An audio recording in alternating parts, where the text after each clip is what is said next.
In this WrestleTalk news, a Royal Rumble winner had been changed last minute, Vince McMahon is sued, again, and Ollie's review of Dynamite. Support WrestleTalk! Hulk Hogan started off this week's special Raw 30 show with botching his lines and technical difficulties, and it seems his week just hasn't gotten better since then, for he has taken to Twitter in a now deleted tweet to say help, which at first is legitimately concerning, but he then immediately followed it up with, "I ran out of toilet paper, brother. Help," which I think might be his best tweet of all time. Much love, brother, HH. We've all been there. Hope you got it sorted and the Hulkamaniacs came to your aid. Moving on though, it's the Rumble this weekend, where the winners, particularly of the men's Rumble, aren't set in stone just yet in the eyes of the fans. And while we know of last-minute changes to booking plans was part and parcel of the Vince booking era, there's been another that's just come to light about another Rumble. Former WWE writer Chris Dunn recently spoke on the Public Enemies podcast, where he spoke about Bianca Belair's meteoric rise through WWE, specifically noting that her win in the 2021 Women's Rumble wasn't the plan until the night before. Dunn mentioned that Vince's original choice was, of course, Charlotte Flair, but was convinced otherwise. Charlotte was going to go over, and they rehearsed Charlotte going over. Bianca was going to get eliminated midway through the match, and it got changed to Bianca going over. From my understanding, fellow WWE writer Ryan Ward kind of said to Vince something to the effect, "Vince, if you look at the Royal Rumble tomorrow, we have Edge winning and Charlotte winning. We're not making any new stars." I think that really resonates, and Bianca was on such a roll where it kind of made sense. I think it's safe to say that Drew McIntyre's win in 2020 and Bianca's win in 2021 have been two recent and huge catapults to help build those stars into mainstay main eventers. And it seems strange to think of a world where Charlotte would have won back-to-back Rumbles and Bianca wouldn't be where she is today, namely, set to defend her Raw Women's title at the Rumble after holding onto the belt for nearly a year. Thank God Vince was convinced then, I guess. Kinda crazy how elevating wrestlers makes them into stars.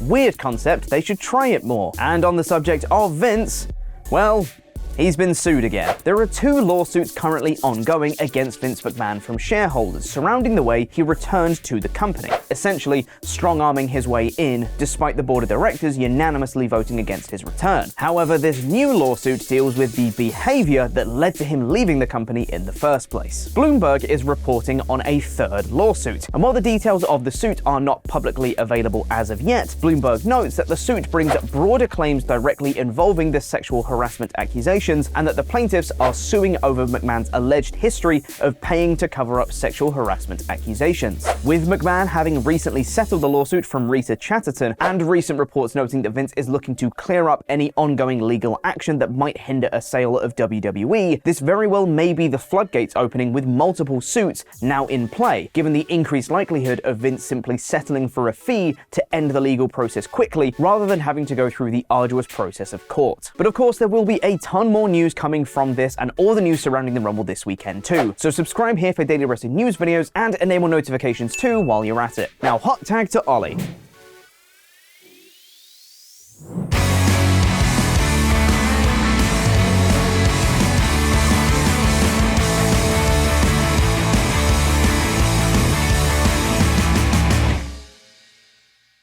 Now it's time for my review of AEW Dynamite, the one where TNT found its heart in about 5 minutes. The show opened with Chris Jericho, Sammy Guevara and Daniel Garcia still trying to get over their new entrance where they rip off their pants to reveal even more pants underneath. Jericho tries a lot of gimmicks and not all of it sticks. He's like Thomas Edison filing patents, but he has to throw a lot of stuff at the wall to get the gold. The list, the jacket, the scarf, a little bit of the bubbly.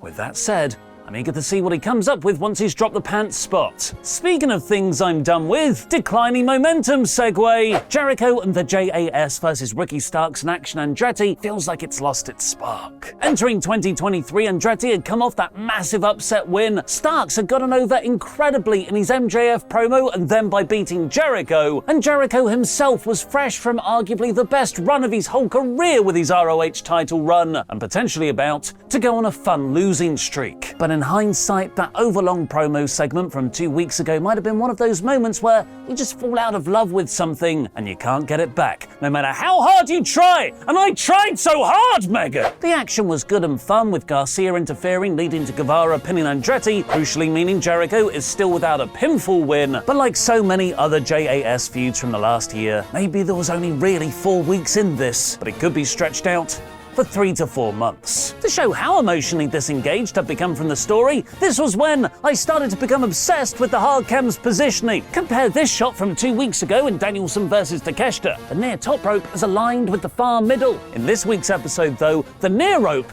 is almost fully aligned with the far bottom rope, creating a higher angle looking down. Perhaps it was just the way the venue was set up. Perhaps it's the latest production change. Whatever it is, I'm interested! AEW then played a beautiful, incredibly touching video package honouring the late Jay Briscoe. I have a lot of respect for WBD for changing their position and doing the right thing. But I have even more respect for Tony Khan for fighting for the love of professional wrestling. Darby Allin then took on Buddy Matthews for the TNT title, with very helpful context provided by production, playing clips of Darby versus the House of Black from last summer, and Darby wrestling at Noah over the weekend for Great Muta's retirement match. It's subtle stuff, but AEW's presentation has improved significantly since last December. Darby and Buddy wrestled a match full of other people's finishes, including a Seth Rollins tribute from his former disciple Buddy with a buckle bomb into a stomp. Now gouge his eye out, Buddy! House of Black was stopped from interfering by an angry Ortiz, continuing their feud, and Darby won with a coffin drop. Afterwards, Samoa Joe interrupted Darby's 4th successful title defense celebration, challenging him to a no-holds-barred championship next week. Joe is gonna kill Allin. Darby's also gonna kill Allin. Adam Cole got an effective video package teasing his eventual in-ring return, looking at a banner for Revolution, another smart piece of production formatting.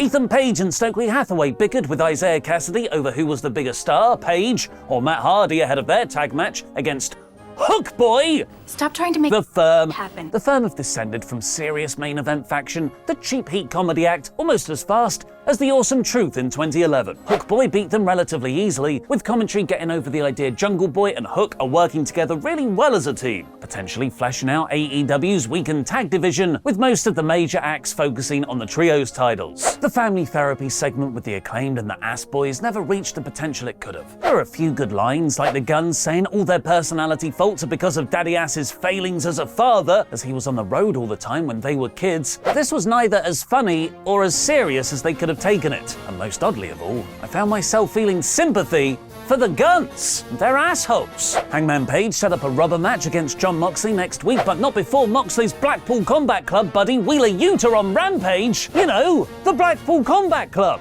Remember them? Remember when they said they're back and better than ever? Yeah, Yuta, he has Moxley's back for life, along with the other members of the Blackpool Combat Club, like Moxley. And yeah, Yuta, already said him. Was Eddie Kingston in it? No, he just teamed with them. Claudio Castagnoli. He's one, Lord who shall not be named. And,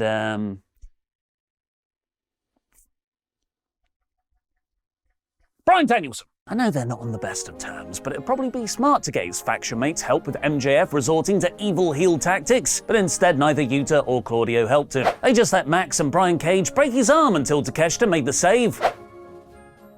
Was Takeshita in Blackpool Combat Club though? While Brian Bowl was really fun, with Cage providing a different kind of opponent than Danielson's recent fare, the match was more to set up an angle than be the premium live event standard of those against Page, Takeshita and Bandido. Danielson got a roll-up win near the end, but it was never about winning or losing, it was about injuring him. So Cage continued to work over Bryan's arm with MJF in the post-match for Takeshita to make the save. After the break, Doc Sampson hinted that Danielson wasn't fit to compete, but Danielson cut an impassioned promo about how no one will stop him exposing Max as a fraud. It was a great promo continuing the serious escalation to this title feud, which MJF answered later on, announcing Pro Wrestling Noah's Timothy Thatcher as Bryan's next challenge. The low-key best part of this whole story, though, is how they're secretly using it to elevate Takeshita. While I'm happy the women's division actually has a story of substance now, that bar is very low.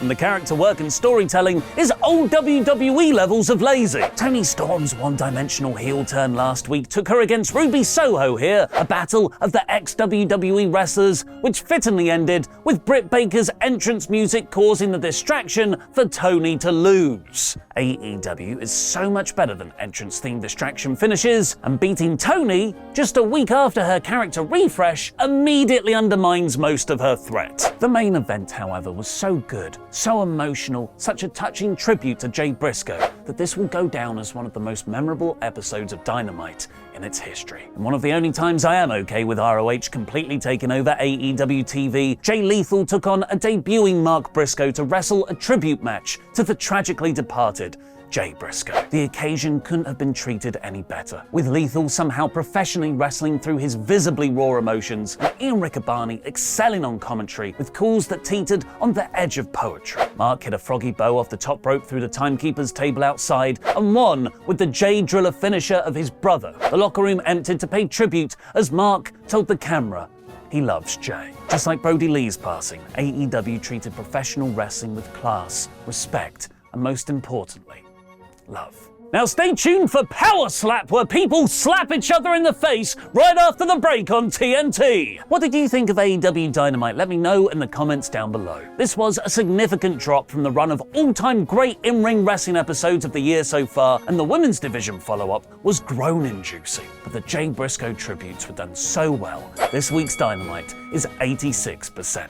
It's WWE's Royal Rumble this weekend. Watch mine and Luke's predictions for the show in 3 words or less, fewer on the 3 count now. Most women's eliminations. In men's rumble. No way! Yeah. Yeah, that's Not in the women's at all. That Gallows storyline going. Returns in Rumble. Not in rumble. Enjoys nice catering. Gunther mid-air elimination. Like slaps him out of the air. Of that. Flips Braun over.